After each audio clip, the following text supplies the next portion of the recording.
Cool song. Thanks, Meredith. That was great. Activating potential. Like last week, Cindy started a series, and her thing was breaking, or not breaking the mold, but breaking the mold, or not going against, trying to be aware of how we were molded and what we were doing with that. And I thought it was a great service. And it brings the thought to me that the mold is created by man, and we put so much effort into fitting into it that we might be missing some of those things that we should be doing outside the mold, right? That are really going to feed us. And hopefully today rolls into that a little bit and helps us kind of build upon that idea. But potential. So activating potential is today. And that's very broad, and also very unique and very personal, right? It's one of those things kind of like, how can it be so broad and how can it be so personal? Well, let's go through it, right? So potential, to me, when we're sitting down and doing this, in my life, in my view, and maybe shared, we tend to take the word potential and look at as like a bucket that you can fill. Like you say, let's just take two kids, right? This kid, the world, us, look at this child and say, that kid's got 5 gallons of potential. We don't say 5 gallons, but we cap it and we meter it. Like that kid's got a lot of potential. This kid, maybe only 1 gallon of potential here. And we look at potential as this bucket. And we do that to others. We do that to ourselves, I believe, too. And I believe we're taught to do that. We look at potential as this bucket that we have to fill up with before we die, right? Or this bucket we have to fill up with accomplishments or things that the world thinks was cool of us. And we're limited on that. Or a meter. I look at a meter, too. You guys seen those fundraisers, for school fundraisers? They'll be like, oh, we're almost there. I think we kind of look at potential that way. Like, oh, we've had all of this potential come to life, and then we've wasted this other part of the meter we didn't fill up. And to me, doing that initially, our first step in the thought of potential is that. And the first thing we're doing to potential is limiting it. And we're limiting it based off what has already been. Because, and even in, this is where we go from Webster's dictionary to spiritual potential. Even in the definition of potential, I got it written down, let me read it. Having or showing the capacity to become or develop into something greater. It still looks back, and I don't think that's potential. That is improvement. I think if we take this idea of, I got 5 gallons worth of potential and I better not waste it and let everybody down, and take it into an idea that potential is an ever-changing, ever-growing, ever-expanding thing. It's an idea that when I take one step forward, my potential changes. If I take one step backwards, my potential changes on that step. It wasn't the same it was before. It's always changing and in flux, because there's nothing, we think we have this idea that we have all this control and all this, we know what the next step is type of mindset on our life. In many ways we do, but in the spiritual realm and in the realm that Quiet Mind speaks of, the long realm, the long term, we really don't. And trying to get caught up in that control cycle of that and looking at our potential as a bucket to fill up is really limiting us on what we can actually fulfill. And I wish I didn't say that word, because I don't even like that really. Again, we're not filling a bucket, we're not fulfilling, we're living. So today, I kind of want the idea of, we're talking about activating potential, and we'll get to things that you can do. It's such a personal, that's why I say it's such a kind of a broad subject, but it's also a very personal subject because I don't know your potential. You don't know my potential. You may think based off of my track record and some of my talents that you might have an idea of what my potential is, but my potential could change tomorrow. Because the next step is I will think that we should change the idea of fulfilling or wasting potential into living potentially. Living potentially. When we do that, we can really embrace and harbor the idea of my potential can grow and expand every step I take. It's not a final destination.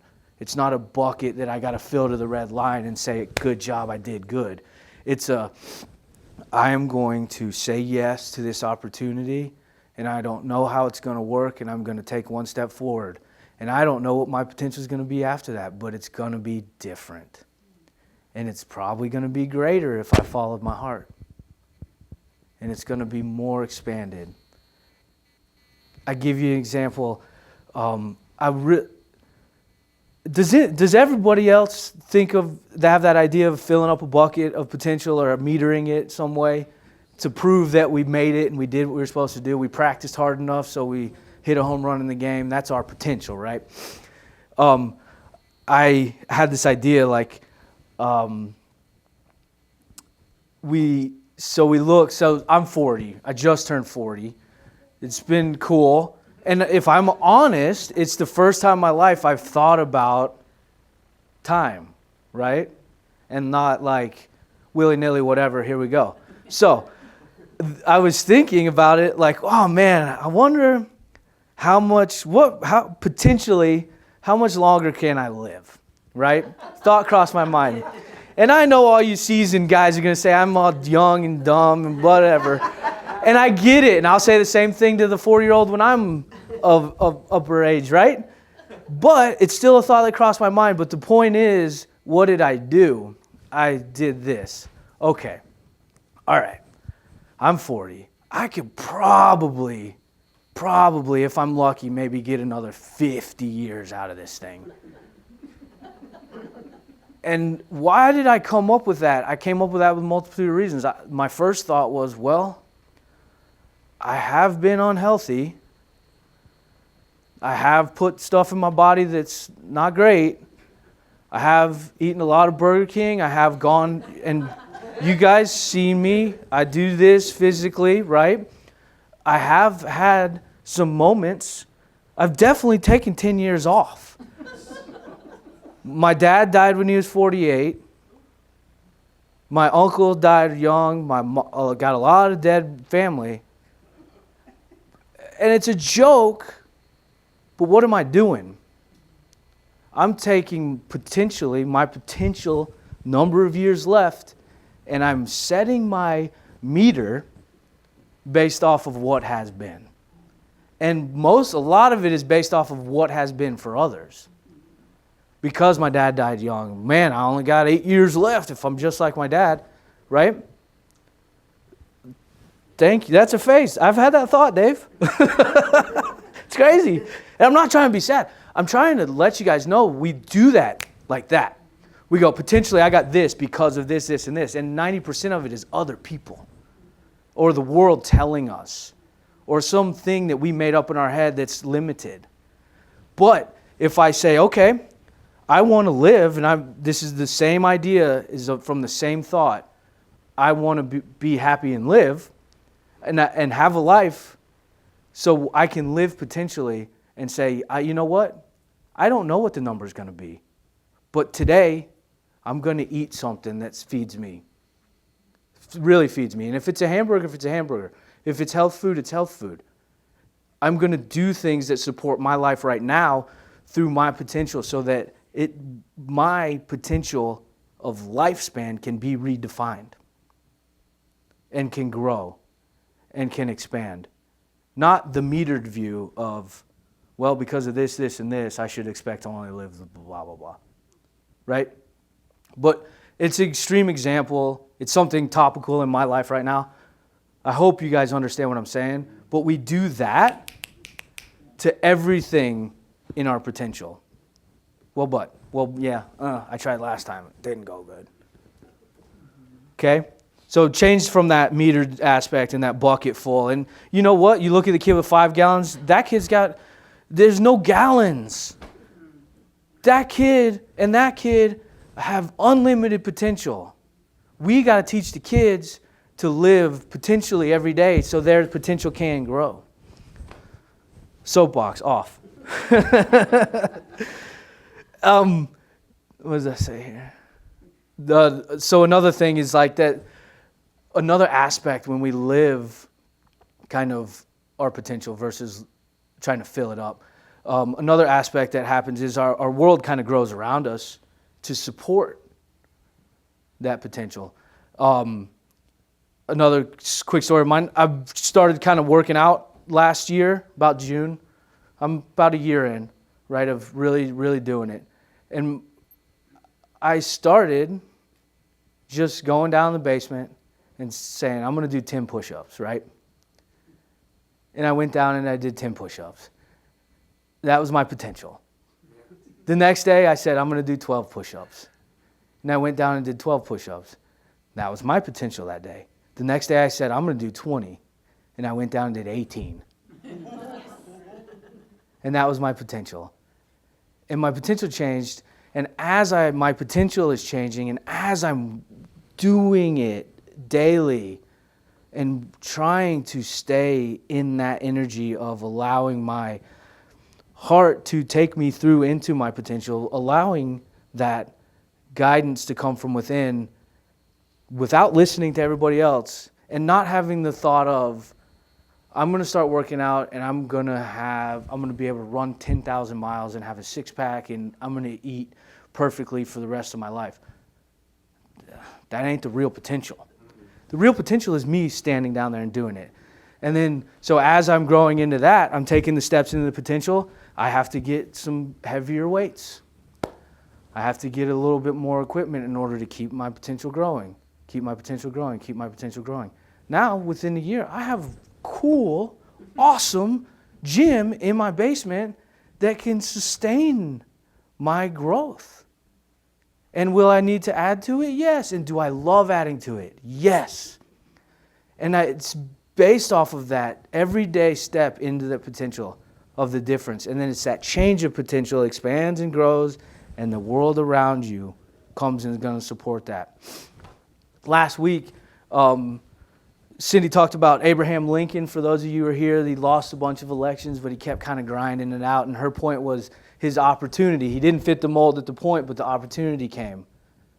I look at that and say, he lived in his potential all the time. And the world grew and supported into that. And it became such a pivotal moment in humanity, in America especially, but I think in humanity, that Abraham Lincoln time period, that he's world famous, right? He, to our outside judgmental eyes, he lived up to his potential. But how many times before that did he have to go downstairs and do 10 push-ups to make it 12, to make it 13? Do you know what I'm saying? And it's a really cool thing, and that world supports you. And you support, by living in your potential, you bless everybody around you. It's not a selfish thing. Another thing, I don't know if people do it. Maybe I'm the only one. Sometimes we think of, well, if I have this to do and I know it's for me to do and it's something that's going to allow me to grow into my potential. Like, it's not selfish to do it. And everybody doesn't have to go along with you. That doesn't mean you got to lose them, right? You can go along with love. You can go along and explore that greater, and it will bless and lift everybody around you. If you want to go from limited potential to unlimited potential, get rid of the bucket and the meter and start living potentially and expect growth. Know that is. You don't have to know how. You don't have to know the end of the road. We have this such a linear thought of we need to have a goal and then a plan back. Dude, if you knew how to get there, you'd already be there. So don't worry about the plan. Take your step. Take your step, take your step, take your step.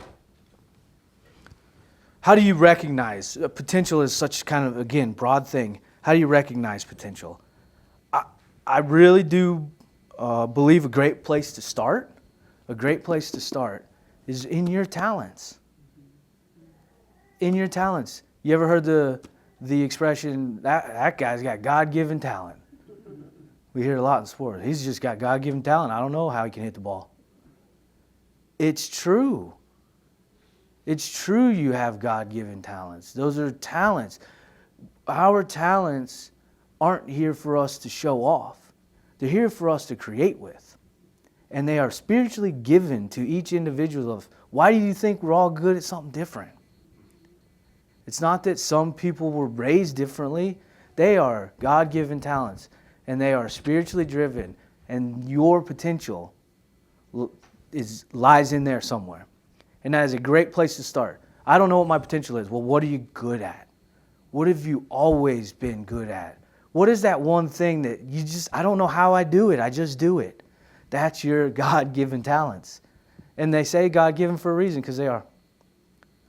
They are. It's a great place to start if you're looking for it. If you're looking for that, you start where that is. If you're asked to do something that shows off one of your God-given talents, it's probably the universe, the world, giving you an opportunity to take that step into live your potential. And it may be on this scale and it may be on this scale. But whatever scale it's on, it's for you at that moment. And then the next thing, once we get to that point, we know does everybody kind of know what their talents are? You know what you're good at, right? No matter what the world tells you, you know deep down in your heart, I'm good at this. Check that first. You probably got some potential in there. And the next thing we do, once we know our talents and then say an opportunity shows up, the next few things that come in mind, anxiety, nervousness, fear, anger. Has anybody gotten angry? They were asked to do something and they got angry. Some of us show our fear and anger. Some of us show that. And those friction points is what I'm going to call them, are great places to look at whether or not you're allowing your potential to go or you're letting the fear and anxiety take over. And we have this friction point. So you guys have been speaking up here for a couple years every once in a while now, and I still get nervous every single time. Do you know? And I think I'm a talented speaker, at least okay enough at it, right? I'm not trying to, I still have some self-doubts. And I think I have potential to speak publicly, but I still get nervous every time. But when that friction point hits, I know this is a potential moment where I can take that step and allow that potential to take over, and I can step out there, or I can allow that limited thought to stop me from living potentially, right? So I step up on this green carpet and I say, okay, let's go. They love me anyway, and if they don't, it's fine, right? But how many times in life do we have those friction points and we know it's for us and we know we want to do it, but that other part, the anxiety, the fear, the anger, the whatever wins. It wins out. So then our potential changes based off of that. And if we keep allowing that to win out, our potential changes and it changes and it changes. And our potential becomes anxiety and fear and all this stuff. Whereas if we just step out into it and allow our God-given talents to shine and say yes to the opportunity when it comes, our potential changes. And we may not be asked to be a career public speaker, but dang, when I got to lead a meeting, I'm pretty good at that. You know what I'm saying? My potential shines through there and grows and expands in other ways that we don't know because we don't know the path, because we're not already there. It's just that allow that inside, that uniqueness, that spiritual uniqueness you have to take those opportunities and not be I'm not saying don't be afraid, and I'm not saying don't be scared, and I'm not saying don't be nervous. I'm saying take the step and your potential changes. And that's the payoff. It's not the bucket filled. It's not the, when we die, we cross over, all right, what'd you do? This, and this. It's like I took those steps. That's life. A couple things with potential, like how do we have the strength to take that step? And I believe there's two main, there's a lot that goes into it, but there's two main points I want to make here. Belief, and you don't, the idea of belief is not, I believe I know I'm going to be good, and I believe I will be awesome at this, and I believe I will accomplish it, or that's not the belief. I believe I'll get a six-pack, or I believe I'll make 100 on the test, or I believe I'll not make a mistake. Those aren't the beliefs. The belief is, I believe I have potential. I believe I want to try. I believe I want to do. And if you have that belief, more than likely when those friction points come around and you're asked to call on one of your talents, you will take that step up and do it. And then that will change your potential, ever expanding. Belief is a big thing. It's like we give lip service to a lot of things with belief. And I think in general, humanity, we truly believe less than we say we do. And that's where we need to look. You know what I'm saying? Does that make sense? It's kind of off the cuff, but the affirmation today, what does it say? I'm going to read it again. Jesus said, "Everything I do, you shall do in greater." Do you guys believe that? Farners laughing, saying yes, I love that. Do you guys believe that? Yes, we try. Do you believe that you can heal the sick? Do you believe you can walk on water? Do you believe that you can love always? Do you believe that you can be happy? Do you believe that life is not boring? Those are my questions this morning. Do you really believe that? Do you believe it enough to take a step into it, to explore the potential of you there? And that's what you need. If you don't believe it, you're not going to explore it. If I don't believe that I could go down there and do 10 push-ups, I'm not going to go down there and do 10 push-ups. And if I don't believe I can do 10, I'm never going to do 20, because I've never taken that step to expand that potential. Right? It's the same.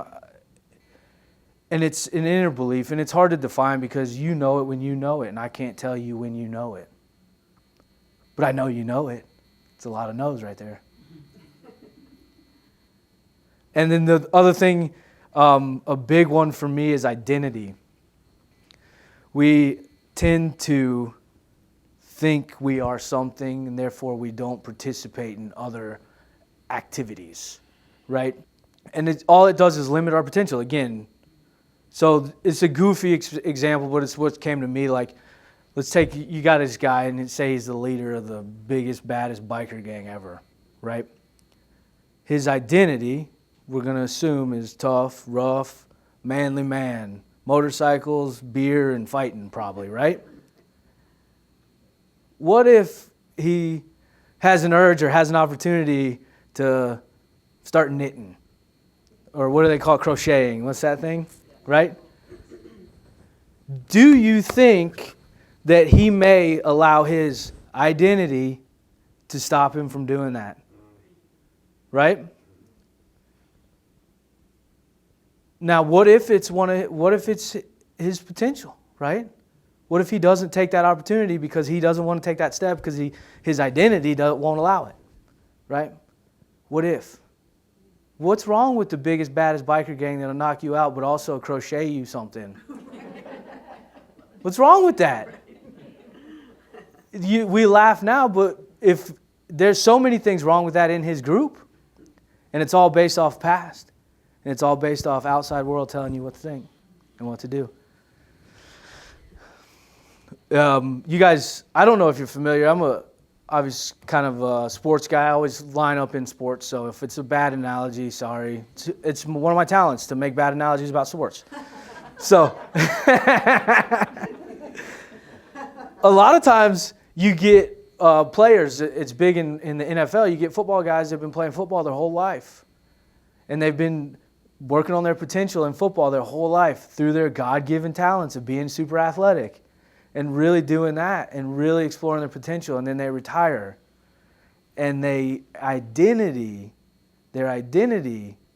was football. And they don't know what to do after, and they got all this money and they're not happy.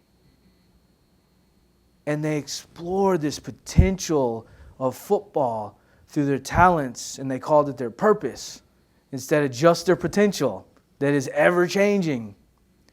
And then they get done with it and their identity takes over and they say, well, now I don't know what to do and now I'm sad. So identity is a big thing for me. We teach here that I think, to me personally, the baseline identity, that I can say truthfully that I believe 100% I am the child of God. And we teach that here. We teach that here because that is not limited by any world experience we have or any world belief or any judgment from the outside. And it fits in every mold. And it opens our opportunities to explore potentially everything our spirit may need. So don't get stuck in the identity. How many people are role players and then if they're asked to take a leadership role, freak out and say no because they think they are just the role player in the group? Or how many people are asked to sing and they don't think they're a singer, so they don't sing? Everybody's a singer. Just different ways. You know what I'm saying? The opportunity comes along and you say no because you are blank and not blank. That stops. That has to stop for us to truly explore the potential of us. Another thing, and this is a big one for me as well. Oh, let me say this. Have you guys ever seen Ted Lasso? Yes. Yeah. It's a great show. I'm not saying it's kid-friendly because they have foul language in it, but the premise of the show is so positive. If you really watch it, it is so positive. And so in this show, it's this old football coach from American football coach gets hired to coach a soccer team, right? And he says yes. And he goes over there, it's a third division soccer team, and they are really, really bad. And he does two things that really, really impress me. Because if you look at the show, the whole show is about the potential. And it starts in unknown potential, and they take a step, and they take a step, and they take a step. And the two things that start the show are, he's an American football coach. You guys know that is totally different than soccer, right? And he doesn't say, no, I don't know how soccer. He says, okay, I'll take the job. And then he sticks a sign up on the door over the thing of a really bad team, and it says, believe. He doesn't allow his identity to stop his opportunity, and he asks that his team believe. Just believe, and then start taking steps. Don't let your identity or your false identity or the mask you think you are stop you from the opportunity. And when you are called on for your talent that you know you have to shine, say yes and just do it. And if you need to have a moment with anxiety, have it. And if you need to get mad, go get mad and hopefully don't hurt anybody else. But go allow those frictions to boil, but let the potential come. Let it win. And the more you do that, the easier it gets. But Ted Lasso, I thought, was such a great thing. He doesn't allow his opportunity to stop his potential, and he asks his team to believe. And then they start taking steps. They start taking steps. And then the biggest thing, well, not the biggest thing. One thing that's really important to me, because I'm a big brotherhood type of guy, you got to support others when you see them doing their potential. right? You got to watch out for the little bit of judgment pitfalls we kind of have sometimes when people are rocking and rolling and start picking at them, start trying to hit them for whatever reason. The biggest one for me is, hey, I got a great idea. I want to share it with you. I'm really excited about it. You listen to my idea, and then you proceed to tell me how it's not going to work. Right? Stop. Can we stop doing that? I'll give you two choices. You cross over. You're in life review. Here's your two choices. Somebody came up to you and told you a great idea, and you told them all the ways it wouldn't work, and they didn't do it. Or somebody came up to you and you supported them and they failed. What do you want on yours? What do you want in your life review? I supported them and they failed, which is not a real failure. We know that metaphysically. Or I was the roadblock that talked them out of living their potential. Because I told them all the reasons why I couldn't do it maybe, or why the world says you can't do it. Do you want to be that? I don't want to be that. I don't want to be that. So let's quit doing it, because we do it quick and we do it easy and we do it to the ones we love the most, the fastest. Because we get scared for them. We want to protect them. We don't want them to bump their heads. Stop it.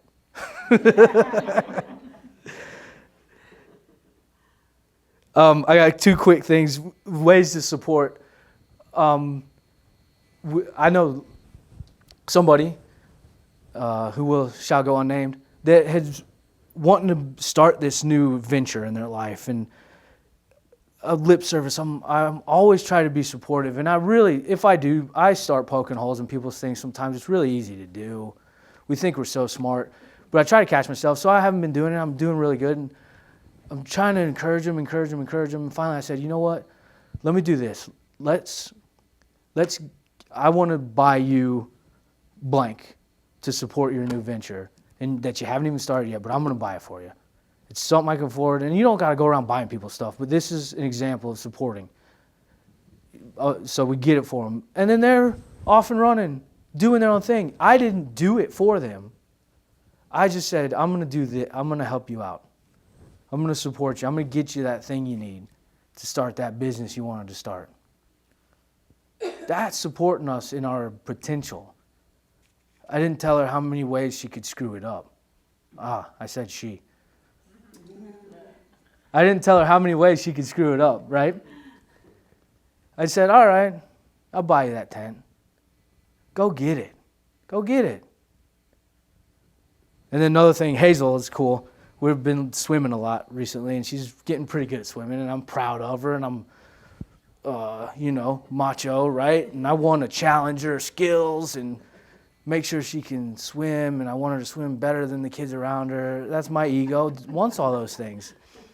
And luckily, I'm honest enough to see that, so I can change it when it gets out of control. But one thing she does, and it's really cool, is number one, she's an Aries, and she knows what she's going to do, when she's going to do it type of deal. She will participate with challenges when she wants to, and when she doesn't, she won't. So I very quickly realized I couldn't bully her into doing stuff. Because she'll just be like, no, I'm not doing it. I don't care who you are. See ya.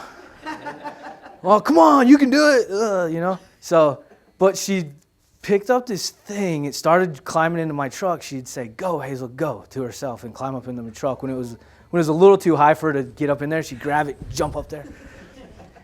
And then we kind of have this thing. It's unsaid. It's not a famous thing, but I will still kind of be like, we were at the pool the other day, and she's really getting comfortable jumping in and swimming without being caught and swimming without floaties and stuff. And she goes, let's go to the deep end. I said, all right, let's go to the deep end. It's only 5 feet. And she's like, I'm going to jump in. And I'm like, all right. So I start trying to support her, and I'm a little over supportive, and she getting scared and stuff. And I realized, let me just take this back. And we've started this thing where I say, pump yourself up, girl. When she's going to do something, she's trying to do gymnastics too. And I'll say, do it really good, but pump yourself up first. So she goes, whew. Go, Hazel, you got this. And then she goes. And every time she pumps herself up, she goes. If I just bully her into it, she'll do it maybe 20% of the time. I say bully loosely. I'm not mean, but you know how dads can be. Come on, you got this. Do it again. But that's what I want to support. That ability to believe and then take that step. Because she doesn't have this idea of potential being something that you have to fill up a bucket of. She says, I can do this right now, and I'm not even worried about what I can do later. I'm not trying to meter it.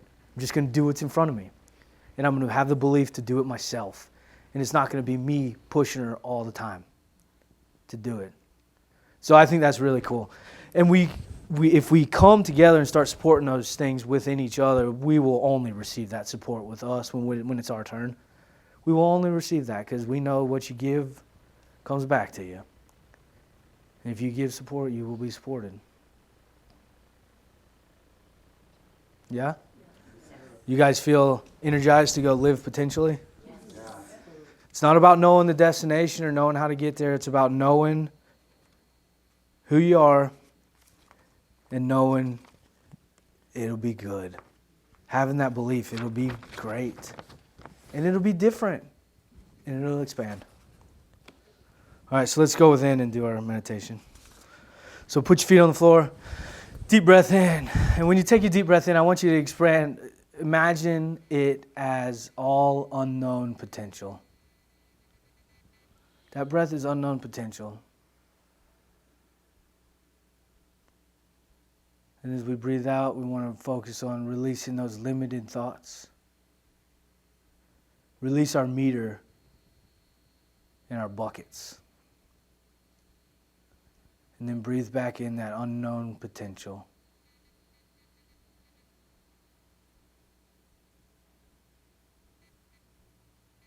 And God, in this space,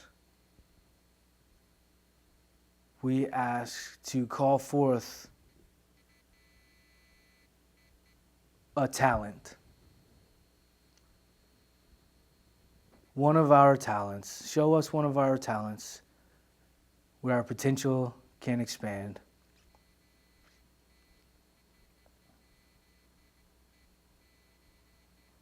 And however it looks, if it's a symbol, if it's a word, if it's just an idea or a thought or a color, whatever, we're going to now take our love and charge it. Charge that talent. Physically see it filling with your vibration.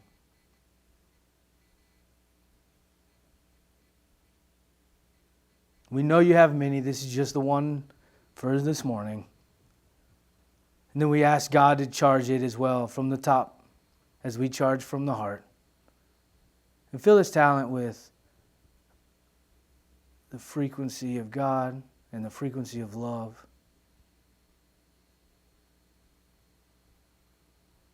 And in this space, God, we thank you for this talent. And we thank you for the opportunity to use this in our creations.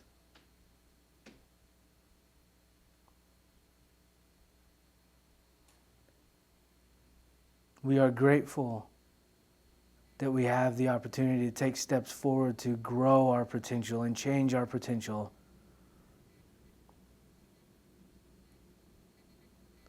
And we look forward to using it and saying yes.